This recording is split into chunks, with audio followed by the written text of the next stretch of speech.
Allah ya yi wa Sheikh Dahir Bauchi rasuwa. Fitaccen malamin addinin Musulunci nan daga jihar Bauchi, Sheikh Dahir Usman Bauchi ya rasu. Ɗansa Sayyidi Ali Dahir Usman Bauchi ne ya tabbatar da rasuwar malamin.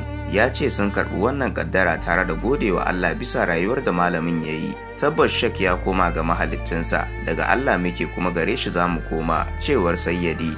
Lokacin Sheikh ya yi, mun gode wa Allah maɗaukaki da ya baiwa Sheikh tsawon rai, kuma rayuwarsa ta yi kyau, alhamdulillahi, in ji shi. Sayyidi ya ce zuwa yanzu ba su yanke inda za a yi jana'izar malamin ba. Rahotanni sun bayyana cewar jikin malamin ya tashi a ranar Laraba, inda aka garzaya da shi asibitin koyarwa na ATBU, inda ya rasu da sanyin safiyar ranar Alhamis. Allah Ubangiji ya ji kansa da rahama ya kuma ji kan dukkanin musulman da suka rasu.